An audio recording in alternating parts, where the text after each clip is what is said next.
Hi guys, welcome to another video. Today I bring to you this special deck profile of Dogmatika. It's a very special deck for this channel because I would say is the deck that started it all. It all started because I wanted to teach my girlfriend how to play Yu-Gi-Oh! And this was a deck that she chose because she really loved Albazoa. And yeah, so I'm just bringing a little update because I realized there has never been a list on the channel, so it's just a must at this point. And before I start, the deck is very fun to play. It's honestly one of the most fun decks I've ever played in this game. And the interactions, the fact that it disrupts your opponent's extra deck, it's annoying to some extent, but it's also really fun.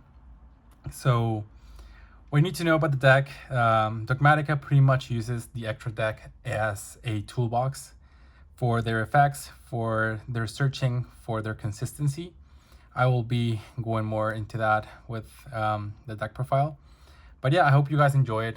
I don't know competitively how it is at this point in this meta of September, almost October of 2024. But at the time, maybe like a year or two ago, the deck was very, very good. I managed to top and win locals several times with the deck. So maybe I'll try. I'll try and we'll see how good it does. So for the main deck, of course, the 3 Ecclesia. It's the main searcher of the deck. It pretty much will search anything as long as it has Dogmatika in its name. So it's very important to have her. It can be destroyed by battle with extra deck monsters. So yeah, it's a very good card. Then comes our one-ofs, the Dogmatika Fleur-de-Lis, Maximus, and Ashian. So I think maybe everyone remembers these two especially because they were very important a few formats ago. But basically this is a negate monster as long as you have another Dogmatika on board, and also when Dogmatika's attack, it increases their attack by 500 permanently. So it's really, really good. And Maximus, of course, it's the let's say that the start of the disruption of the extra deck. You send 2 of your extra deck monsters and then your opponent sends 2.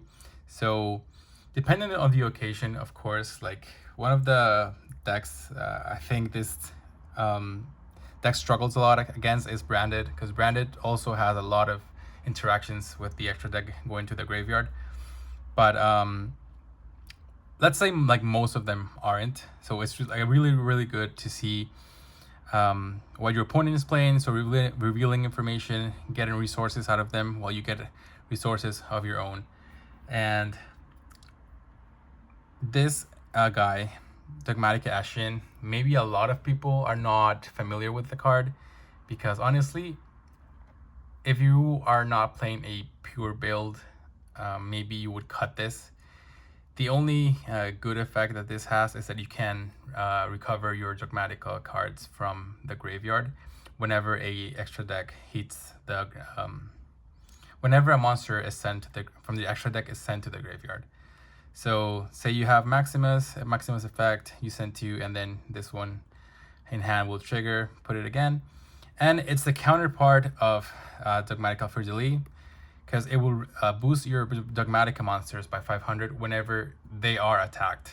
So yeah, it comes like this little positive negative game within the lore. I just like to think that they're like kind of like rivals or some sort like that. But yeah, only one of each because honestly they're bricks on their own, so it's better not to risk it. Not that the deck breaks, okay? The deck is fairly consistent, but it's better not to play with the ratios. So for the rituals, I have the Albazoa, the White Knight, and the White Relic. Here's the Albazoa. Shout out to Wendy, her favorite card. Insane card, very good. The moment this card came out, I knew I was gonna play this deck. It's just so much fun. because you can rip your opponent's extra deck maybe like, I think it's like 10 cards in one turn, because this one rips one card from hand or extra deck for every 2 on their extra deck. So I mean, it's a very good disruption to mill out resources from whatever hand or extra deck, and it also protects all your Dogmatika monsters from effects that were activated from the monsters from your opponent's extra deck monsters. So that's really good. There are just some decks that can't go over it, and it's just insane. Plus, it's a big powerhouse. 4K attack and defense. Not many things can run over this. And then the White Knight, it's a good semi-disruption. Whenever your opponent activates that effect, you can pretty much send one card from your extra deck and one from theirs. So again, like this little information revealing and milling out the resources. And then the White Relic, I think it's the best after Albazoa, because this is your OTK enabler. Whenever she falls, you can target another monster on the field, and you target 2.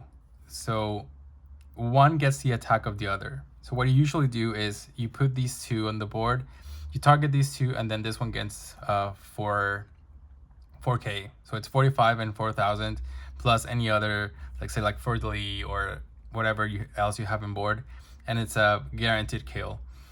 So and it also protects your Dogmatika monsters who are level 8 or higher from battle destruction. So even more protection for this guy and Fleur-de-Lis and everyone else. That's it for the monsters from this engine, of course. 3-Deer Servant.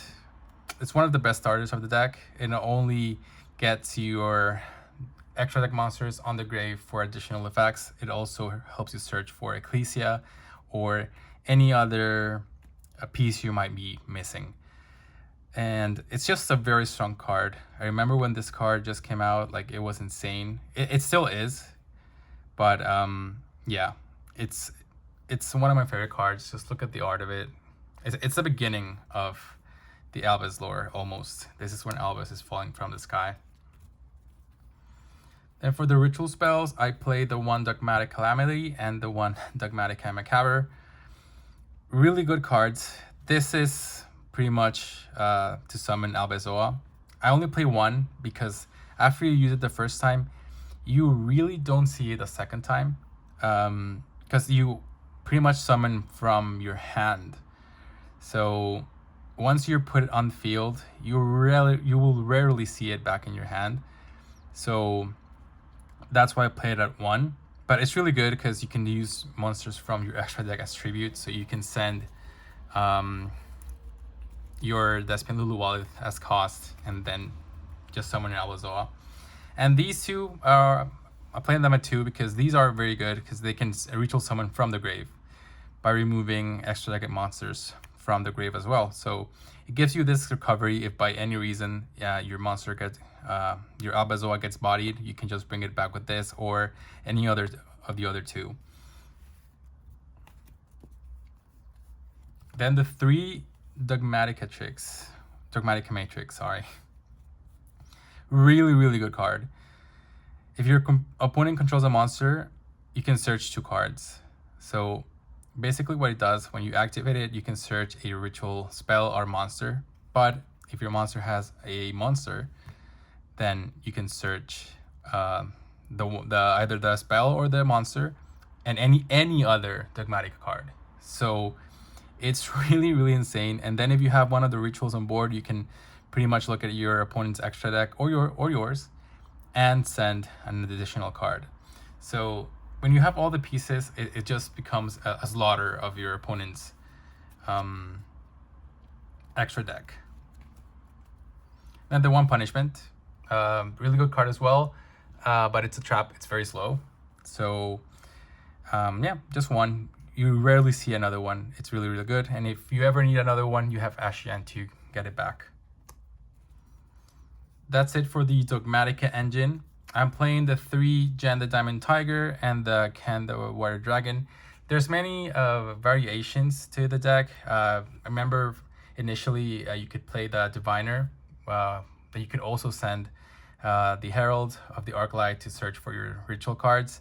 You could also play Evil Bee, Nightmare, to lock your opponent from special summoning as well.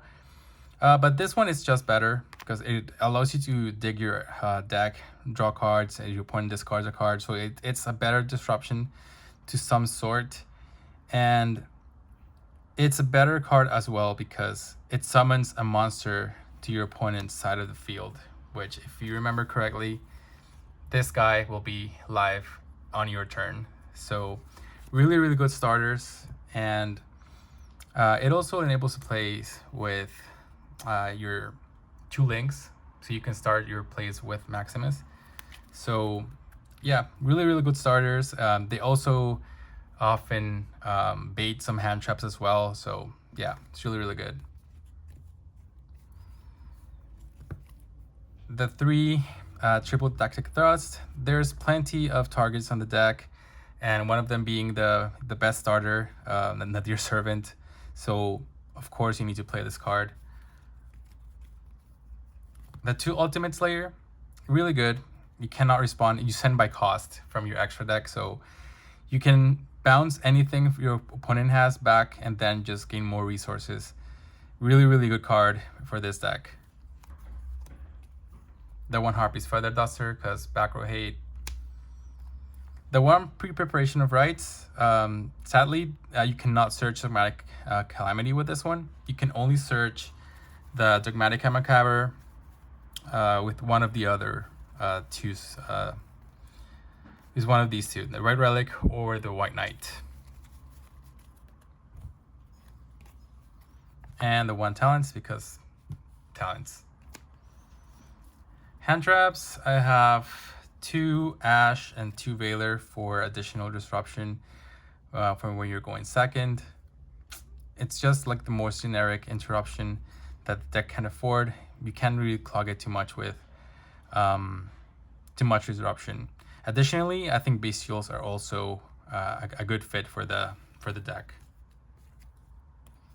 The 1 Kolbai and the 3 Infinite Impermanence, protection against hand traps or graveyard effects, and of course, well, Imperm, very standard and generic. That's it for the main deck. It's 40 cards, and I will show you now the extra deck, and I'll explain you a little bit further on how everything works. So 2 Titaniclad, very good because if you send this, you can, during the end phase, search a search or special summon a Dogmatic monster. So usually during your combo is you would send this off with Herald of the Arclight, search your spell, and then during the end phase you will add Fleur de Lis to this hand for an additional disruption. The 1 Granguignol, it also allows you to special summon the Lulu Wallet if you haven't already. So it's just an additional summoning, I guess, if you could call it like that. But yeah, it's a good target for Nadir Servant as well, or for Dogmatika Punishment. Garura, draw power. There's really not much explanation for this one. 2 Entis, because you just send this and get an additional pop.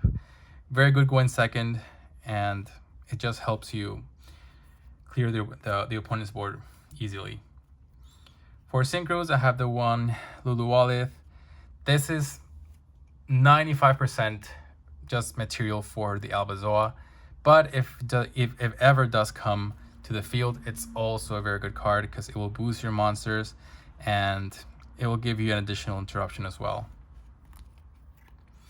The 1 Deep Sea Prima Donna, this is good because it allows you to recover banish cards, because you banish with Maximus or you banish with Dogmatika Macabre, so it will allow you to some extent to recover some of your things back. 2 Herald of the Arclight, very important card for this deck because it will help you search for your pieces for the most powerful monster, being Albazoa. Winged Pegasus at Ignister, whenever your card is destroyed, banish this thing, bounce it back. really good.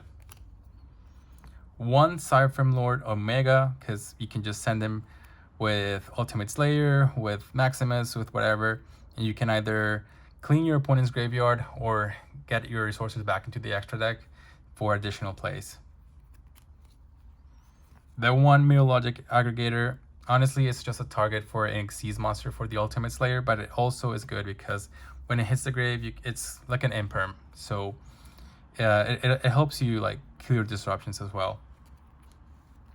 And the two final links being Almirash and Secure Gardna. This one is only because you can summon it with any of your Gen or Ken and just immediately go into this one. And when you do this, you already have one engraved, so you can access your Maximus. But yeah, that is the deck. Again, it's really, really fun. I enjoy playing it a lot. Even to this day, I still play it. I will try to take it to local soon to see how it performs in this meta. But yeah, other than that, thank you guys for watching. I hope you enjoyed it. And I will be posting more Albus lore decks coming soon. Thank you guys. Have a great day. See you.